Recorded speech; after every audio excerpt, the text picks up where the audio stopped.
কোনো রকম কাটাকাটি বাটাবাটি ছাড়াই ঝামেলামুক্ত একটা রান্না আমি নিয়ে চলে আসলাম। দারুণ একটা রেসিপি কিন্তু। যারা তোমরা আমার মতো অলস, একেবারেই কেটে বেছে রান্না করতে ইচ্ছা হয় না, তারপর আবার বমি বমি ভাব, খেতে ইচ্ছা করে না, তারা অবশ্যই আমার এই রেসিপিটি কিন্তু ট্রাই করবে।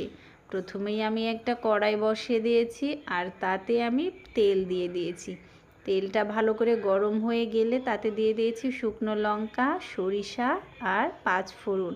সেগুলো লাল লাল করে ভেজে নিয়ে একটু পোড়া পোড়া হয়ে গেলে দিয়ে দিয়েছি জল। আর জলটা কিন্তু পরিমাণ মতো দিয়েছি। জল দেওয়ার পর তাতে দিয়ে দিয়েছি হলুদ গুঁড়ো আর পরিমাণ মতো লবণ। আর তারপর জলে একটু বলক চলে আসলে দিয়ে দিলাম ভেজে রাখা মাছ। মাছটা আমি একদম লাল লাল করে ভেজে ফেলেছিলাম। এইখানে উনি আবার টক পছন্দ করেন না, তো তাই আমি শুধু আমার জন্যই বানাচ্ছিলাম। এত সহজ রেসিপি পৃথিবীর মনে হয় আর কোথাও পাওয়া যাবে না, শুধুমাত্র আমার কাছে। আর তারপর মাছ ছেড়ে দেওয়ার পর একটা বলক আসলে আমি তাতে লেবু চিপে দিয়ে দিচ্ছি।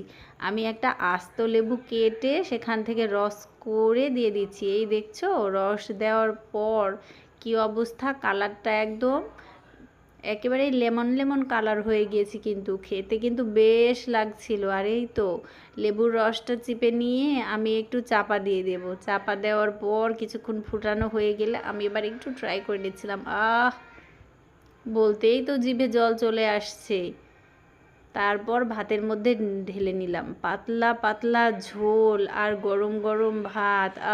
কি যে মজা! উফ, এক থাল ভাত আমি একবারে চেটে পুটে খেয়ে নিয়েছিলাম। আর ওই যে শুকনো লঙ্কাগুলো, ওগুলোও